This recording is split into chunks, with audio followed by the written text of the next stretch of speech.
What is going on, everybody, and welcome back to Salty Runback, here to be your weekly intake of North American Developmental League of Legends. We have had ourselves a weekend with the first Open Qualifier weekend kicking off this Saturday, and we have had 2 straight days of pure, unadulterated Developmental League of Legends. We are actually about halfway through the bracket in terms of the amount of teams that are left, but we still have 2 more weeks to go.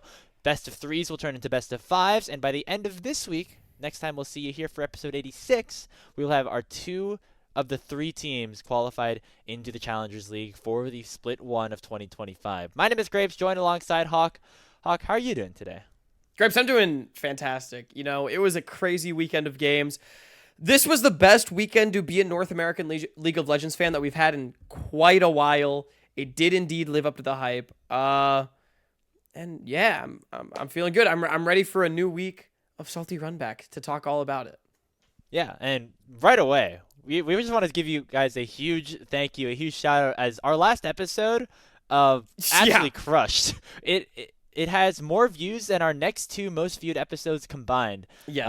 And we broke 1,000 views and everything like that. So thank you so much for the support. It really means a lot. Hopefully you're sticking around and seeing what's going on and watching this one as well, because we are going to do a lot of the same things as we did in that last episode, which is just talk a lot about this Open Qualifier. A little CLOL sprinkled in there as well. But man, that was amazing. Surprised a little bit. Yeah, it was great.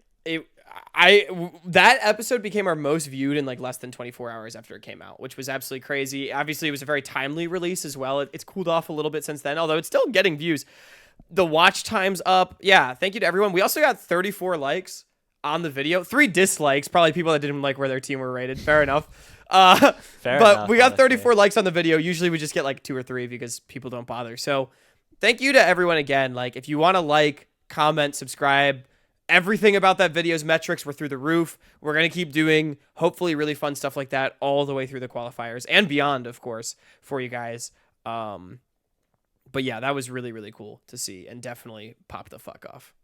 Yeah, make sure you stick around. We're getting closer and closer to 200 subscribers, which can eventually turn into 300 and 400 and more. Yeah. So if you do enjoy the stuff here and you want to see more of it, make sure to click that button, click the likes, everything like that. And also subscribe to our Patreon as well. Yeah. Link to that is down in the description. You got a lot more new shows coming out this week, Hawk.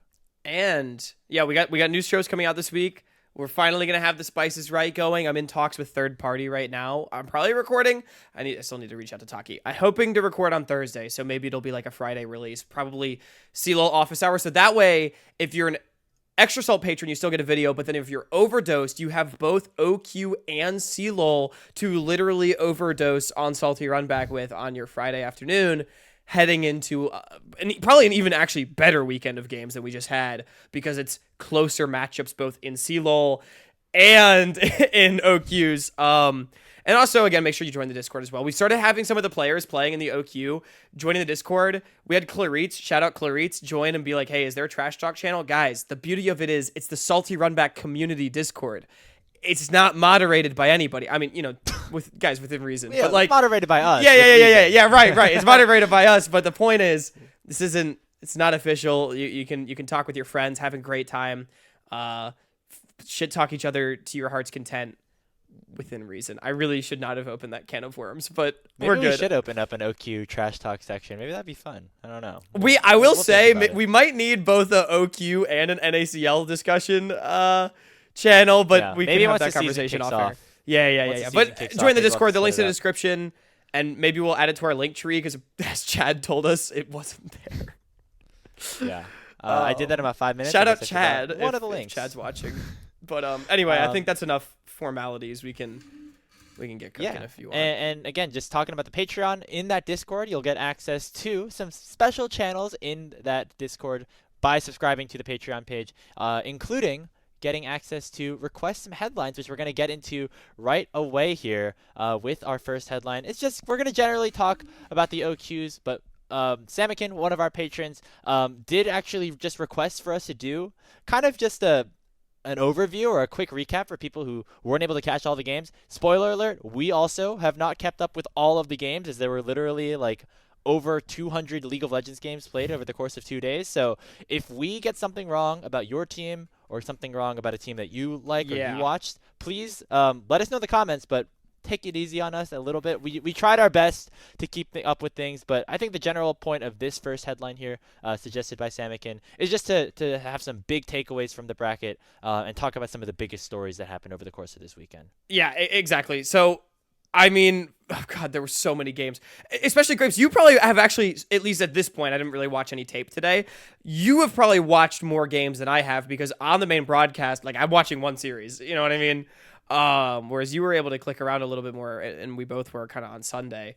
But hopefully I'll get to catch up a little bit more as the week continues. I was running errands and getting my life together today, as it typically goes after a long broadcast weekend on the Monday after. But a lot of big surprises in the bracket. I made a tweet that actually did pretty good numbers. Thanks, OQ Twitter. That kind of just like recaps some of the big storylines from the weekend. I mean, Grapes, I just want to get some of the elephants out of the room. Like Citadel in the lower bracket, which we'll talk. We have a whole headline dedicated to that later. And then also Akuma and Red Note are both out. Two teams that we had in our final weekend category. They didn't even make it to the second weekend. That's tough. Yeah, I think I lagged out for a second, but I am back now. Akuma and Red Note both being eliminated is very, very surprising, at least for us coming in. I know we were maybe a little bit hesitant about both of those teams. They were kind of at the bottom of our final weekend category, but we had Red Note pretty high, I think, in that. Were they high up there? Okay, yeah, maybe not. The Akuma was we had them down above low, Apex, who they got up. 2-0'd by, which yeah. We'll talk about Apex in a second, but yeah. But yeah, those were two definitely. Those were definitely two of the teams that I think we are both surprised to see eliminated at this point. Red Note, this team with Yusin and everything like that, they got lane swapped on basically every single game that they played, and hey, it ended up working. Shout out to the Fantastic Five, our boys from the MEC/the CLOL space that have whipped up these teams together. Every split and every OQ to varying levels of success, but I would say this time definitely had a very high level of success. Yeah.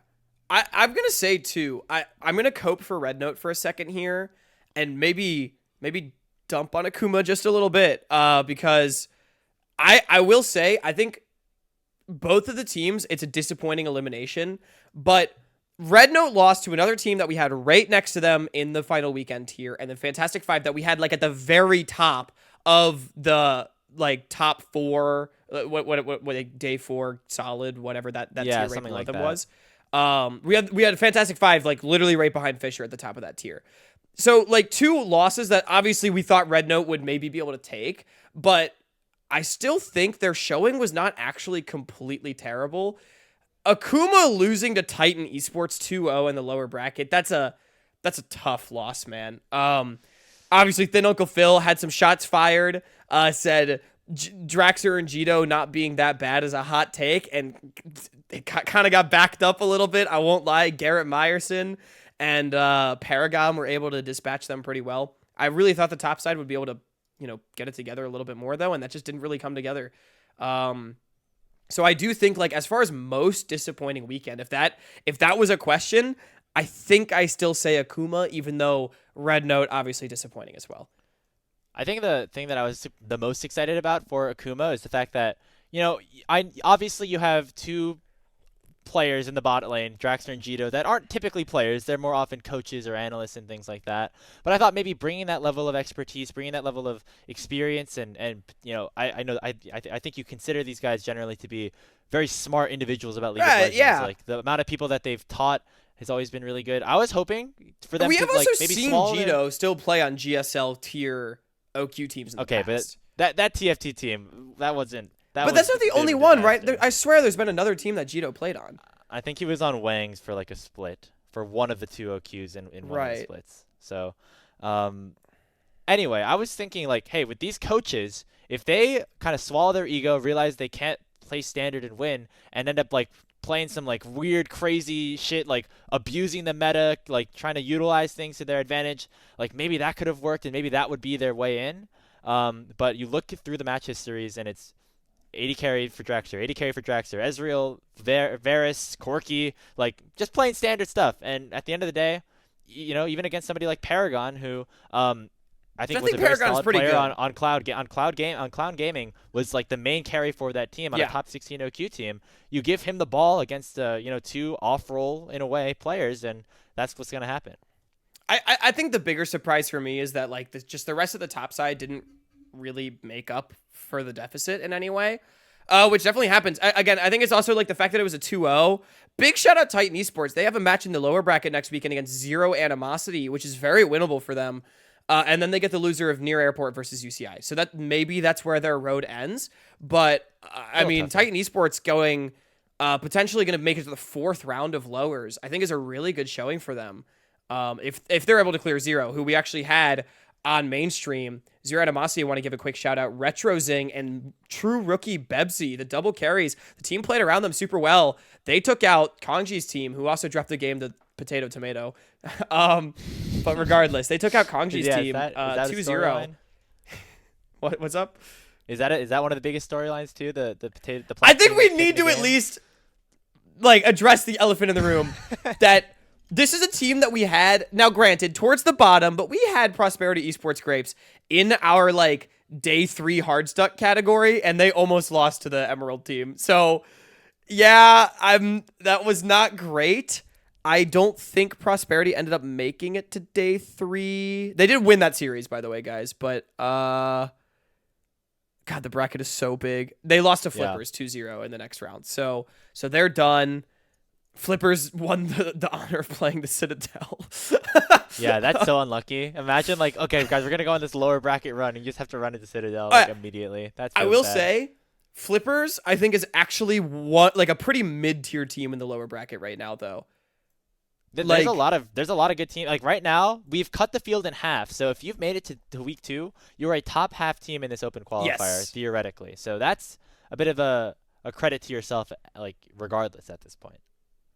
Yeah, no, I agree. I mean, I literally had conversations with Henrique on the main broadcast of like, look, some of these guys, especially looking at that first series, Prosperity against Zero Animosity, like some of these guys have had minimal tier 3 success, but they've still played there. And shoot, that might mean you're already top 32 just by virtue of like who's the rest of the guys filling in, right? And obviously a lot of players have kind of come back for this tournament, but no, I think it's definitely an accomplishment to make it this far. And obviously we've had to say goodbye to good teams, but Graves, maybe we've looked at some of the teams that kind of bowed out early. Is there anyone that we want to do like a quick like hype up for their run so far, like Titan Esports?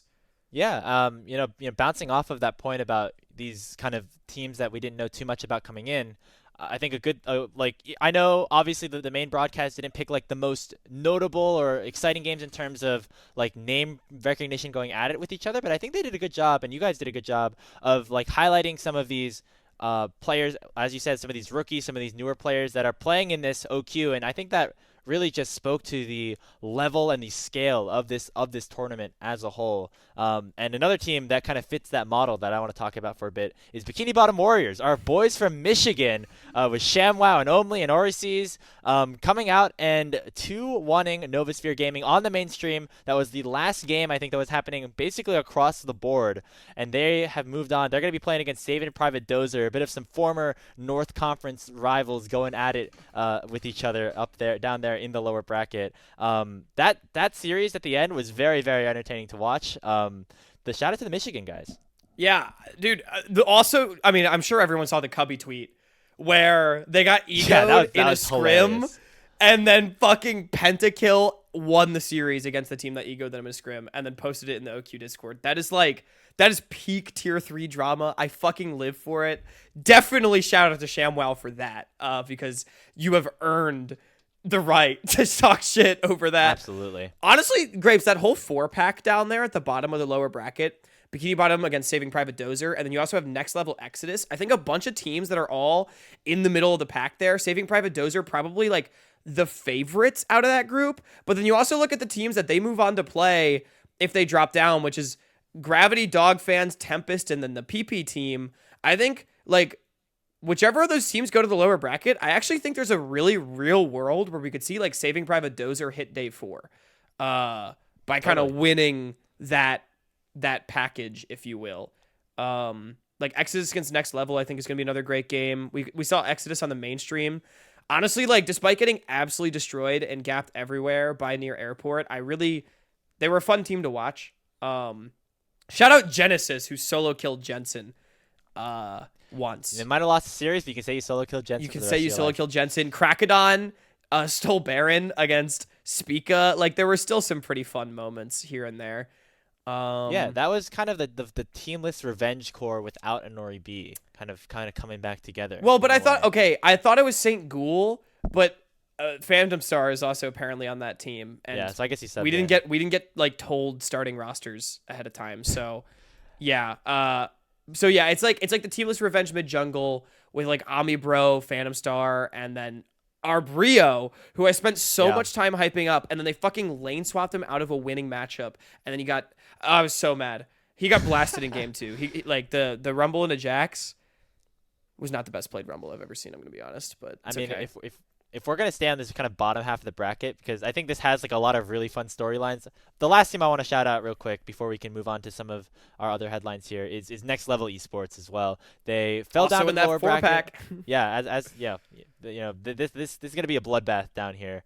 But they fell down to the lower bracket, but then beat Contingent Esports, which was the fourth or the top 6th team in terms of elo. Even though there weren't a ton of like well-known players on that team. And then they took down the Dante's team of Wardens 2-0. And I think just the way that they played is really cool. Like, this is a core of 4 players at the very least, and then they add in this new mid laner in Heal, replacing Asilla, and they still look like a team that has played together for a while. Fiji is the weak side god. He played my signature Scion pick with like all the tanky bruiser items and just like never died. It was super cool to watch over on Aegis. And they're going to be playing up against that Exodus team, Hawk. I think that's going to be one of the more fun matchups in the lower bracket. I agree. I think that's a really good match. I think either one of those teams could actually make it to day 4, based on what I saw from them. I think I favor Next Level a little bit, but not by a lot. Grapes, I'm also looking at the lower bracket. We have another collegiate team kill match.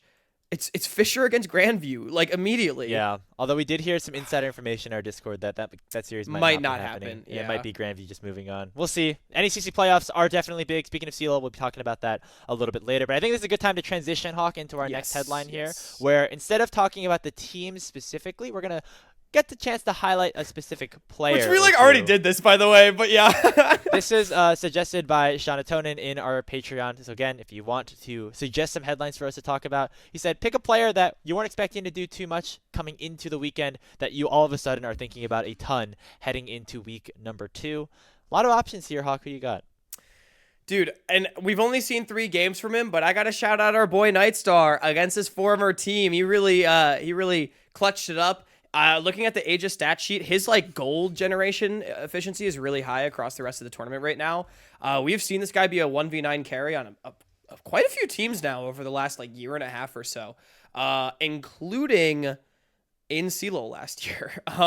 So yeah, I think Nightstar's playing fantastic right now, man, and I think he is probably the biggest reason why Dog Fans is actually still in the upper bracket. Yeah, Dog Fans with that win over Grandview, as you said. That was, I think, a very close back and forth series that was on J2's stream. He was watching like his former Grandview guys take on his current Grandview guys. And yeah, shout out to Nightstar and Barrick and that team for moving on. They're going to be playing Gravity, which I think is maybe a tougher matchup for them, but still definitely have a chance to move on. Sorry, really quick, I want to interject. On the Gravity point, I was talking to Slayer on Saturday night, and he was covering Gravity, I think, on Aegis on day 1, or maybe he was just on the Gravity stream. He was covering it on Aegis, yeah. On Aegis, and he said Al Calamity had a really good first day, which is a player that I know we've been kind of tracking on like Pop-Off Rookie Watch, so shout out Al Calamity for a good first day in the tournament. Yeah, and they took down Fisher 2-1. That series was really crazy as well. Yeah, that's a big win. That's a very good team that they took down. I know I tweeted about him earlier, but big shout out to Hub over on Slated 6. We talked about on this episode last week how for Slated 6, if we want to see them like really perform, it's gonna have to be their rookies to really step up. Whether that's I think Adam, specifically the Hub. We were saying the Hubby Tubby bot lane needs to. Yeah. Needs to put in. I mean, just kind of that bot side overall, right? Whether it's Adam, Hub, or Baruto/Tub down there. Dude, and Hub. I love the Hub Tub bot lane, by the way. Like, I'm obsessed. Yeah, I know this guy renames all the time, but to name himself after his AD carry kind of. And Bio leaned into it. Did you see Bio tweet? He's like, love my hubby tubby bot lane. Like the guys are leaning into it. So shout out the whole slate. I love that team so much. Yeah. Yeah, and this guy, we saw him play one qualifier on Nameless like last spring, but then coming back here on Slated 6, really popping off in multiple games. And I think the one game where, again, the game 2 against third party was less like him responsible and more Tub or Boruto being responsible. Like, this guy played one of the best Blitzcrank games I've ever seen in a Tier 3 game. Like, I think he hit like 90% of his hooks. It was nuts. And so the Slated 6 squad that we were saying, like, has a strong top side. What can the bot side do to kind of match up to it? They're suddenly looking very, very dangerous in the upper bracket. Yeah, dude, I am... Oh my god, I'm so excited. They're playing the Ducky Getters. We're going to talk about this in a little bit when we kind of talk about the top 16. But I'm very, very, very excited for that kind of piece of the upper bracket. Shoot, is there anyone else that I feel like I need to shout out right now? I mean, AMI, dude, honestly, that whole AMI team is playing some really damn good League of Legends right now. We said on Salty Runback, I think I said, whoever wins that series, if they do it in 2-0, can put the rest of the bracket on notice. Well, Apex has put the rest of the bracket on notice. And I think, especially if the consideration is that the bottom side of the upper bracket is a little bit softer, I think Apex is in a really good position right now. Decoy got a solo bolo. It was super clean. Didn't fat fingers flash at all on Yusin. And they have a pretty soft matchup against Dope and Viego. So they're in a really, really commanding position, I think, to make a deep run on that upper bracket. Speaking of players, as we wrap up this headline, last week we did a player kill draft for the Total OQ, where we each picked 3 players, and we were going to count up their kills at the end of the qualifier and see who was able to rack up more. And at the end of week 1, Hawk, you are in the lead by 10 kills. However, the player that is currently leading the pack for you is Yusin. He had 36 kills over 7 games. But he's now eliminated. This is what I get for trying to be spicy, man. You just chalk picked the 3 of the best mid laners on the best teams in the tournament. Fuck this. Yeah, I got Bradley with 43. I will say, as we get into our next headline, him playing a lot more games definitely helped him there. Darkwings had 29. Ariando only with 9 here for me. He only played 3 games, and he was a bit more of a supportive role in those games for Galaxy. I'm sure things will get a little bit more intense for them as they move on throughout the tournament. But Sushi doing well for you. Spica doing decently for you. Of course, in your report, didn't have to play a ton of games as well. So you're currently winning 91-81. But we'll keep track of this as we continue to go on through the rest of the OQ. Let's move on to our next headline now, talking about one of the favorites coming in to this NACL Open Qualifier that suddenly has their backs against the wall. The Citadel, the last team that was like a big team to get announced in terms of like an organization. They have a lot of NACL veterans. Well, they're now down in the lower bracket after losing 2-1 to the Friendly Fellas. That was the Moose Hater Wixie team. And first of all, shout out to the Friendly Fellas. I mean, they played a pretty good series. They had Fairy Girl subbing in for them as well, and still, despite like a last-minute substitution, able to take down a top team like that is very, very impressive. But now it is the Citadel down in the lower bracket, and I think in a situation like this, Hawk, I think you mentioned it last week. Only one team that is currently in the lower bracket out of everybody here is going to end up qualifying into the NACL. I think going into this past week, we would have given Citadel like an above 80 to 90% chance of qualifying in. Where is that percentage for you now? It's so interesting, man. I don't know, because there are so many perspectives to look at. First of all, I do want to echo your shout out on the Friendly Fellas. They literally have the single most demonic draw out of everybody in the tournament. Akuma, Citadel, YB on 1, winner of Ducky Getter Slated 6, and then like probably near airport. That is easily the biggest demon run if they're able to pull it off. So, and this is a team that we said would be pretty good as long as Moose Hater, Wixie, and Griffin are trying. They actually look like they're trying. And this team's playing pretty well.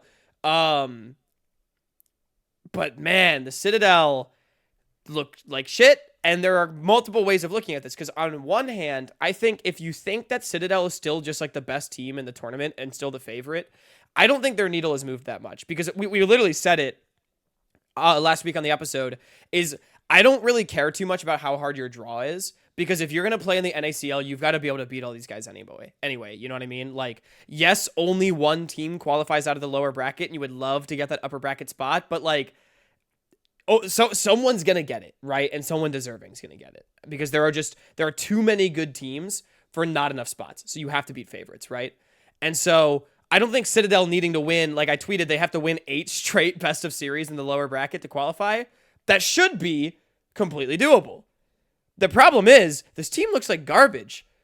I mean, Well, no, they do. They do. This team looks. I'll be the villain. This team looks like garbage. Trevor's not playing well. Gamer Girl gapped Bradley, which shout out to Gamer Girl, but that's unacceptable for Bradley. You cannot get gapped like that by Gamer Girl. You need to play like a tier 2, a top of tier 2 mid laner if you're Bradley in this tournament. Instinct looks fine, I think, but is still like a little too vegan for me.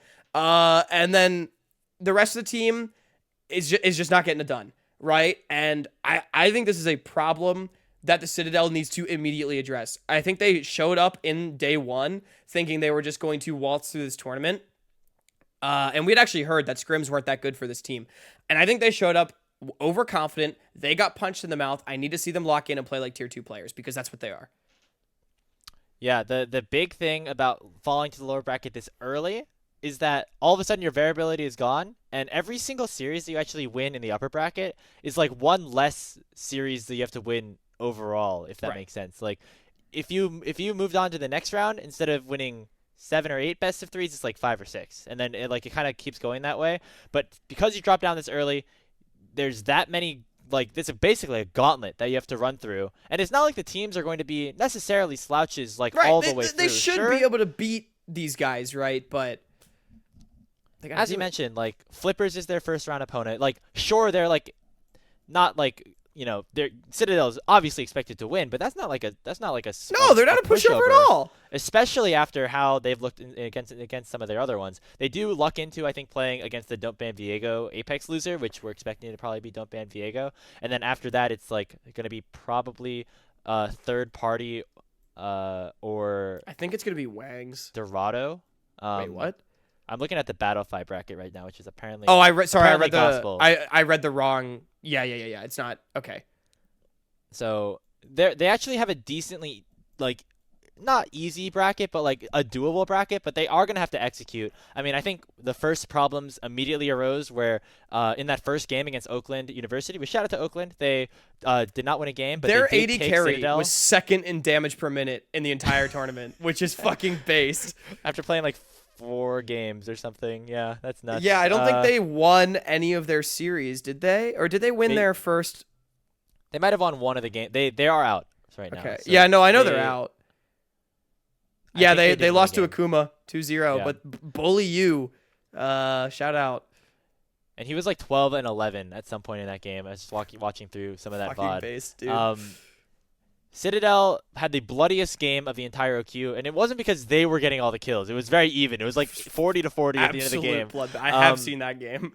And then they also blew like an 8,000 gold lead in game 1 against the Friendly Fellas. And I think that is perhaps more fixable. I feel like this Friendly Fellas team, like, I know this is like a very easy comparison because of the players that are on this roster, but it reminded me of when Wixie and Moosehater were last playing together on that Ginger Turmeric roster in 2022, where sometimes it would look like the game was over, they were down a lot, but then they'd be really, really good at team fighting, whether it was Moosehater playing champions that nobody knew how to play against, or just Wixie like being Wixie. We saw that specifically in that game number 3, where Moosehater on the Zac like found a nuts engage on Elder Dragon. Basically was a 50-50 flip, and Citadel lost the flip off of that play. To me, it did seem mostly like overconfidence, though, for this team. I think Instinct overall played well. Maybe I'm taking this from the more optimistic perspective. I do think Bradley definitely needed to step it up overall. Like, I know he had the most kills out of my kill draft, but if I drafted Instinct, I'd be feeling much better about my chances right now. Bradley only has the most kills because their games were so messy. That's all I'm going to say. Yeah, and some of the games, like, he was making very crucial mistakes. The Aurora game that he had against Friendly Fellas, like that, he was, I think, a large part in getting caught out and allowing for them to throw a lead of that size, which with the players that you have on that team should never, ever be the case. And so they're going to have to climb the gauntlet. I will say, we still think that this team is going to be good. I just think that our They're still in expectations the of, like, mix. 80, Or they should be. I think our 80 to 90% is probably down to about 50 to 60%. I think they're still definitely the favorites to get out of this lower bracket, but there are absolutely teams that can contest with them Yeah. and definitely compete with them. I think it's going to depend on how many upsets happen in the lower bracket, right? Because somebody out of either Tempest or Galaxy is going to have to be the final boss of the lower bracket, is the assumption that we're making. And then, like, Respawn is maybe going to get sent down there by Near Airport kind of soon, right? But I think it's going to depend on how many of the other top teams actually stand in the Citadel's way. Because at the end of the day, if they just have to win a best of 5 against Tempest to qualify or some shit, right? Like, that we already expected that. But it's if they have to win a best of 3 against Galaxy before that and Respawn before that. You get what I'm saying? And so I think that's really what it's going to come down to. I know I was really harsh on them because I just expect so much more from these players. And, like, guys, just get it together. You can do this, all right? I will say it is a tough matchup compared to some, like, don't ban Viego is in the round. No, right, yeah. Again, Friendly Fellas so. is a good team. Like, Wixie got his Draven and he dropped the nuke in one of the games. Like, shout out Wixie. Like, that's he's getting it done. But we still, like, Citadel needs to lock in. They need to recognize the gravity of their situation and do it, and they can. Yeah, I'm excited to see them kind of run the bracket because I think regardless we're going to get a good storyline. Either they get eliminated or they pull off this fantastic, crazy lower bracket run. Looking very good for my kill draft on Bradley as well if they end up stepping it up. But let's stop looking at the past here, Hawk, and let's look ahead to the future because we have got a lot of very exciting games this upcoming weekend. Starting on Saturday, we get a ton of best of 3s, and then on Sunday it's going to conclude with 2 best of 5s happening at 7 p.m. Eastern time. The winners, quote unquote, winner semifinals, where the winner of each of those series will be the first 2 teams to qualify into the NACL. There are 16 teams that currently have the opportunity to fight for that spot. Out of the 16 that are currently here right now, Hawk, how many of them have a realistic shot of qualifying into the NACL by the time we record this headline episode next week? All right. And specifically through the upper bracket, I think is kind of what we're indicating with this headline. Yes, because the lower bracket spot is going to be determined week 3. Right. So I have a take. I already alluded earlier in the episode that the top side of the bracket is just more stacked than the bottom side right now. And I don't inherently think that's a problem because, again, you got to beat the good teams to make it. It doesn't matter. But it is going to be, like, we have spicier matchups immediately in that top side of the bracket. And I think out of the top side of the bracket, there are 8 teams that have a chance to promote out of that spot. I think everybody could do it. Specifically, looking in that bottom 4 quad of Ducky Getter, Slated 6, Friendly Fellas, and YBN 1, one of them is going to have to play probably Near Airport. But I think literally all 8 teams could be the one to make it out of that 8-pack. Yeah. I mean, Wangs, it's a very small chance, but shoot, if Wangs upsets Respawn, like that, just beat near Airport, and then you beat everybody, right? Like I'm being so for real right now. Again, UCI, you could say, oh shit, they're against Near Airport, but what happens if UCI beats them, right? Like, then it's complete Armageddon in the top side of that bracket, and I think Near Airport is definitely the favorite to make it out of that top side, but I think we have seen at least enough from all these other teams to where it is possible. And I literally think all 8 of those teams have the sauce to maybe do it. I do think that Respawn and Near Airport, like their bracket, their Saturdays looked very, very clean. I guess obviously based off of the level. They also had easier opponent. Well, I mean, Respawn actually a good win against Saving Private Respawn Dozer. had a good win against Saving Private Dozer. I think Desperado wasn't like horrible as well. Big test for them against Wangs. I think that this Wangs team is another one of those instances of a squad that's been playing together for so long that they just have maybe a little bit of that extra innate synergy, a little bit of that extra magic. Devonair tweeted that it's going to be his last one, but I feel like he said that a bunch of times, so I don't know how much he was totally memeing, bro. He got his, like, the Penta got stolen. Oh, yeah, I guess so. But he's talking about retiring before, and now he's back. Sure. So there's always that, like, I think Debonair's just is this fucking the last saying dance shit. I'm going to like be that. honest, bro, but... Yeah, I mean, I think I do favor both Near Airport and Respawn just because... I agree. Their opponents both drop games, as well as the fact that,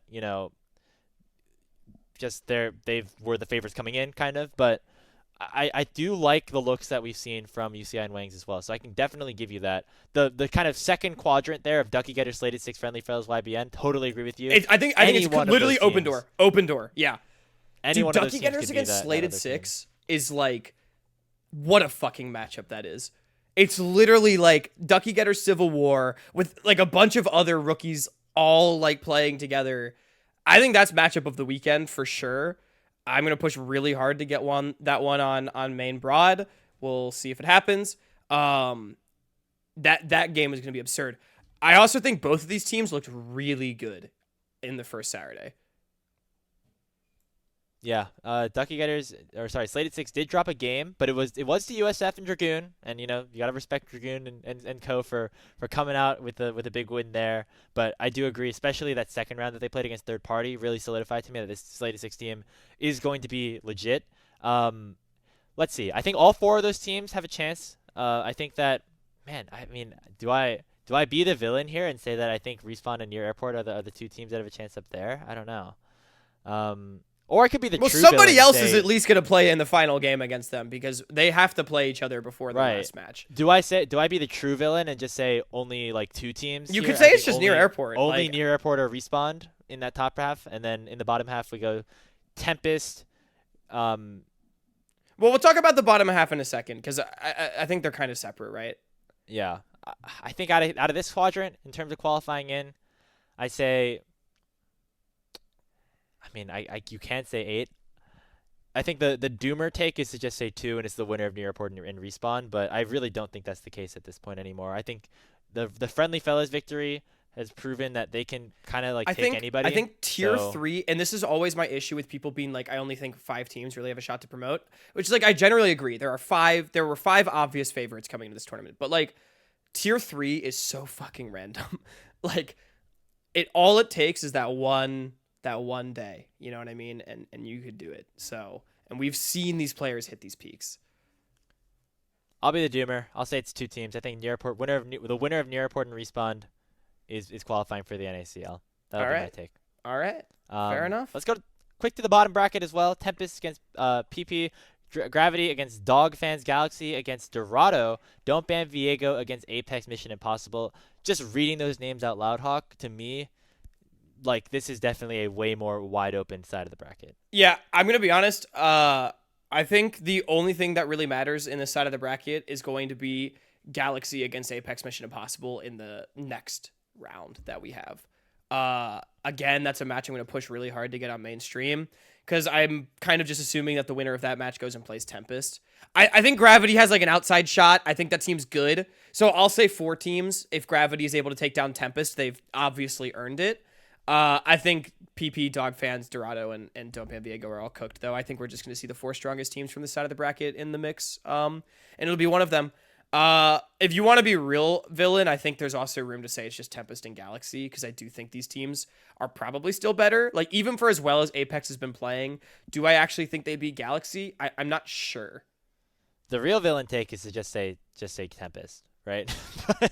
but that also is a viable option. Yeah, so the real doomer take is to just say, it's only going to be Near Airport, Respawn, and Tempest, the 3 teams that we thought were going to be good coming into the tournament. Dude, by the way, Daption 80 carry kind of fucking went crazy on day 1. Daption 80 carry with Manui support. Like, what timeline is this? We have really just flipped the timeline. I know you mentioned like Daption was like spamming. Daption has been playing 80 carry in solo queue all year, but still, it's really funny that there's Daption 80 carry with Manui support. Yeah, I think Tempest is actually the team that I watched the least of this tournament. I haven't seen any of them. I have seen like none of the tape from any of these 8 teams, if I'm being completely honest. Yet. I've seen some Gravity. I've seen all the other teams except for Tempest, actually, just from watching some of the code streams. But they had a relatively easy run. They had Potato, Tomato again, and then Zero Animosity. So they have not been tested quite yet. I do think the matchup against potentially Gravity will be an interesting one. Or if Nightstar wins, like seeing Nightstar go up against like this kind of Manui. I don't know if Aaron's gonna be coming back or not for this one. I would hope so. Dare I say, I think if Nightstar team beats Gravity, I think that actually reflects more on Gravity.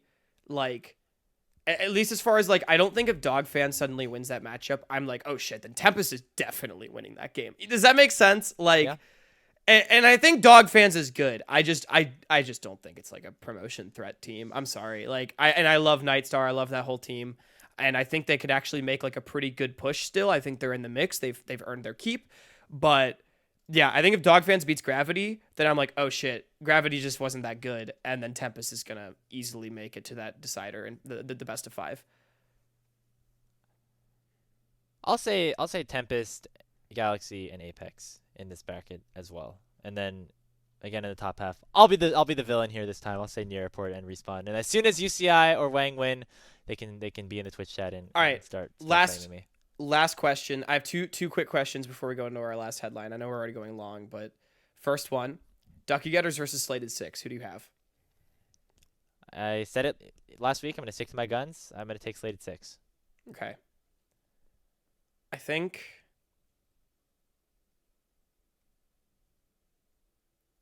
I agree. Main reason being, I think Dr. Calculus against Draco is the kind of matchup that Dr. Calculus can thrive in and really look to impact the map. Because that's something that Dr. Decalc has impressed me so much with, is once he gets leads, he actually impacts the map way better than I think a lot of top laners do right now. So Draco did play really well this week. However, However, yeah. Again, it's like strength of schedule was definitely harder for Slated 6, and so I think respecting Dr. Calculus's performance out of that versus Draco's maybe is a little bit more important. But I will say I was watching. I think I watched a little bit of Ducky at some point. I was like, okay, Draco actually he still got it a little bit. So no, yeah, I'm not even trying to shit on Draco. I just think no, not at all. I think Calculus could be an X factor in this one. Oh god, I really want to get this on mainstream. And also, dude, Bio's already been having a great tournament again, by the way. Which I think. Oh yeah, no, he had some really good games against third party. I totally agree. Yeah.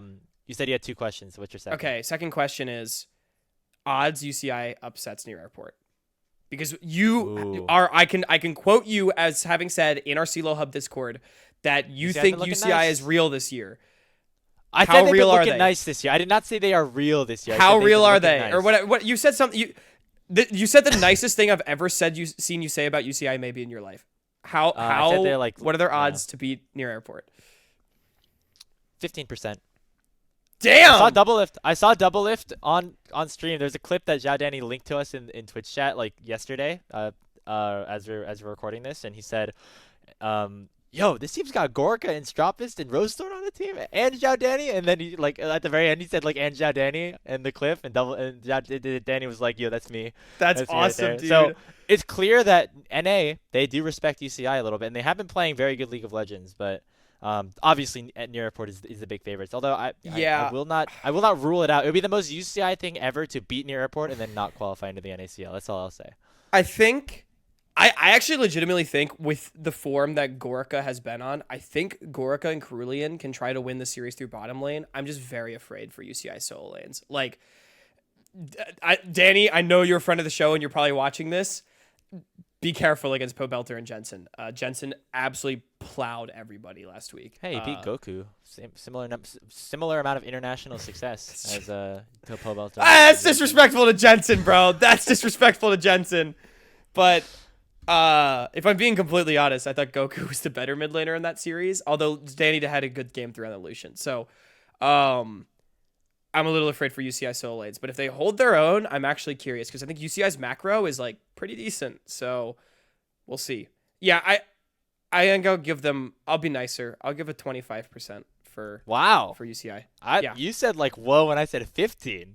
So and then you went up and then you decided to one up me a little bit. Okay, respect. Yeah, I said whoa because I thought 15 was low as fuck. I think UCI really. I think UCI can do it. I think UCI they have a chance. I think this will be a series. I think it'll be a series. I think the odds that they take a game are closer to like 40%, but the chance of them winning the series maybe is down to like 15 for me. So it's like Gorka Misfortune is going to win them a game, and then where do we go from there? I don't know. All right, let's wrap this up as we have been going long. As we're going to pivot over to CLOL for just a little bit. Obviously, OQs are taking up a lot of people's most of their minds right now. However, some really big stuff is happening in College League of Legends, as in just a couple of weeks, as we have set up our upper semifinals. Actually, now that I'm looking at it, I'm realizing that these conference playoff upper semifinals don't actually happen until March 15th, which is the week after. But we have the matchup set up right now, and the way that it works, Hawk, is that we're gonna have these 4 teams playing up against each other in the upper semifinals of each conference. And the winners of those matchups will qualify into the national championships. They'll be the first 8 teams to qualify into CLOL champs. Right now in the North, we have Maryville, Minnesota, UHSP, Illinois State. In the East, we have Western, Carleton, St. Clair, UTM. In the South, we have UST, South Florida, SCAD, and OC. And then in the West, we have UCI, Cal, Weber State, and then Washington. Shout out UW for being the only real upset of the weekend. In the upper bracket, at least. In the upper bracket, yeah. So, question to you. Out of these 16 teams, theoretically, top 4 make it into nationals out of each conference as well through auto bids. Are there any one of these 16 teams that you don't think is going to be making it through that auto bid, and who will be replacing them? It's so interesting. Because I really wanted to pick Michigan State, but the problem is Michigan State's going to have to play the Utectics for the spot more than likely, which don't think Michigan State wins, if I'm being entirely honest. So that was my first one that I was looking at. And then Grapes, I started looking at West, and I do see UCSD. But even then, they have to play Berkeley, and I think Berkeley is good. All right, you know what? I'm taking ASU. I'm taking Arizona State. They had to FF their match against Berkeley. Because Berkeley wouldn't reschedule, which I will say, guys, if you sign up for a league and you can't play at the time that's real, I know it sucks, but don't get mad at the team for not rescheduling, okay? Like, they also have scheduling constraints. Regardless, that's the reason why Arizona State's in the lower bracket. I think they have 2 very winnable matches against CSUN, and then either U of A or, I don't even know, CSUF? Who the fuck is F? Cal State Fullerton. Fullerton. There's so many CSUs. Anyway, yeah, I think like Arizona State should be in a decider against what is probably going to be UW. And I think that'll be a really interesting match, one that I think is winnable for the Sun Devils. So, yeah, I'll throw a bone over to Arizona State in West. UCSD actually lost to Arizona State in the conference regular season as did. well. So if you were looking at UCSD, I would have one upped you and just gone with ASU as well. Which I think UCSD is also still a viable pick if you think they're better than Berkeley and True. UC Davis. Yeah. They have to beat UC Davis too. But I was gonna give it to you. I was gonna say UC Davis actually as being maybe that sleeper pick for me. They'd have to beat Cal, which we'll see how good Cal really is. But this weekend, that's a big matchup to watch. UCSD against UC Davis. yeah, I mean UC Davis did not drop a single game across the entire season until this weekend where they lost 3-1 to UW. So they're going to start against UCSD, who, again, have been kind of up and down. They went 3-2. They split with an entirely new roster. Then they play the winner of UCLA and Simon Fraser. I think both of those teams are definitely solid. And then, of course, that matchup against Cal. I think any of these lower bracket teams in West have a shot. I'm still going to put a little money into UC Davis because of how hard I was shilling for them last week and over the last couple of weeks as well. I think they have definitely a chance. But if we want to go to some other conferences here, I think the easiest place to look is East because obviously Carleton is like this kind of big riser up here. Despite the fact that I think we all have Western, St. Clair, and UTM as like definitely easily the top 3 best teams in the East. But I think we Carleton can pretty definitively say that now. Yeah. Yeah, but I think Carleton has a bit of a tougher road, especially if they lose to Western here in this upper semifinals, because they then have to face the winner of the group of 4 between Toronto, who just took UTM to 5 games, Stony Brook, a team that has been on a really big run and has Keatong on their team, Boston University / Samikin, and then Waterloo, who is a perennial powerhouse. So it's going to be a lot of tough matchups for them. I would give the edge slightly to Toronto, even though I was kind of harsh on them in the office hours, because I think they still have the highest average ELO team. And over the course of the regular season, hopefully they can, or over the course of these playoffs, they can hopefully pull something together and come up with a bit of a lower bracket run that they were unable to pick up last time because there was no lower bracket last time. Which I want to look at this too. So you said those 5 teams. It's Carleton, U of T, Stony Brook, BU, or Waterloo, with the latter 4 teams being the ones that are currently in the lower bracket. And I think this piece of the regional conference bracket here in East is the most interesting thing you could be watching in all of the CLO regional playoffs, because I think that's just where the 4th team from East is going to come from. I think there's a legitimate argument to be made that the 4 best teams in the East lower bracket are all in the top side of that bracket. Like maybe Guelph is like the best team below. They did beat Boston, for example, right? But at the very least, those 4 teams are definitely stronger than the 4 teams on the bottom side of the bracket. And then they're also going to have to contend with Carleton, right? I think UTM or St. Clair, but probably UTM cleans up that bottom side no problem and wins their best of 5 to make it in. But I think we're going to see one of those 5 teams make it, and it's going to be an absolute bloodbath to see who that last team out of East is going to be. It would not surprise me, by the way, for East 5th seed to get in that large bid, either like a U of T or a Carleton. I'll take some sauce, though. I think Carleton can do it. I think this team has actually picked up some pretty big wins so far. I think their series against Western is going to tell us a lot. Western was able to 2-0 St. Clair, and they are the de facto favorite to win East right now. Let's see how Carleton does against them. It was a 2-1 series for Western, but never mind. The last 2 games specifically were very dominant. So it was maybe that's what I saw. Regardless, Western's the de facto favorite to win East right now. We'll see how Carleton does against them, because I think, if I'm not mistaken, this is the first real test for Carleton ever since they played somebody in regular season that sent them down. They played Boston, and I think they also played Toronto in the round in the earlier part of the season.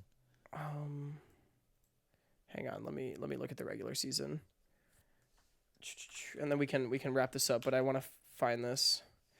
So Carleton lost 2-0 to Western. Maybe that's what I was remembering. Carleton lost 2-0 to Western in the regular season. So this is a rematch of those games. I want to see if Carleton can come back stronger, because other than that, they actually had a very dominant regular season. They only dropped 1 other game, and they were very deserving of that 4th seed that they ended up locking up at the end of the day. Last thing you guys have to be looking forward to in CLO this week, or just over the next couple weeks, is the ESC is wrapping up their regular season, and the 3 best teams in that division are all kind of playing each other over this last week. Ball State, Northeastern, and Miami are either at 1 loss throughout the year or undefeated. Currently, I think Northeastern is 11-1. Ball State and Miami are both 11-0. Huge at-large stock for these games, by the way. Huge at-large stock. One team gets an auto bid, but I think Miami and Northeastern and Ball State are actually all champs caliber teams. So what's going to happen is that on, I think, Friday, it's going to be Miami, Ohio against Ball State, the 2 last undefeated teams left in the ESC. And then the following Monday, which is like 1 week from when we are recording right now, Ball State is playing against Northeastern. And that is Northeastern's like last chance to like prove themselves. If they can form like a quote-unquote circle of suck in that situation by beating Ball State, that would do a lot for their stock and create a really interesting situation. Yeah. And then, of course, we'll have the playoffs too. Yeah. So... those are all the big games. There's a lot of fun League of Legends happening this week, Hawk, and I think that is why we ran a little bit long with this episode, but I think it was all worth it. I was about to say, our Salty Runback episodes are getting longer and longer, but Grapes, I got to say, first of all, the people seem to be enjoying it, and also there's so much to talk about right now. Again, we just had the best weekend of League of Legends that we've had in North America in months, and I think this weekend is going to be better because the series are just better. Like I said, I mean, we're kicking off our weekend with shit like Slated 6 against Ducky Getters, and it's only going to ramp up from there, both in terms of stakes and caliber of gameplay. So definitely make sure you stay tuned on all of our social media, at Salty Runback Pod, at Salty Runback NA, at Salty Runback NA, and at Hawkcast at Speedy Grapes. I know we've been doing a lot of tweeting on our personals, specifically about the OQs. So make sure, like, if you want to stay up to date, you're all through there. You know, there are sheets available. If you're in our Discord, that's actually another really good place. You can just like stay up to date on the conversations that are happening around the teams. So make sure you join that. Make sure you also check out our Patreon, also at Salty Runback NA. Yeah, we'll see you all here for part 2 in a couple of days. Don't know exactly what that's going to be just yet, but we will see you then. And again, make sure to tune into all the league this weekend. We'll tell you again on Thursday, but I mean, it's going to be really fun. Yeah. And if you think that near airport is just gonna raffle stomp everybody in the bracket. You can take what I said with a grain of salt. Maybe not grapes, but oh man, we got so much good League of Legends on the horizon. I've been Hawk. That's been Grapes. Have a great night, everyone.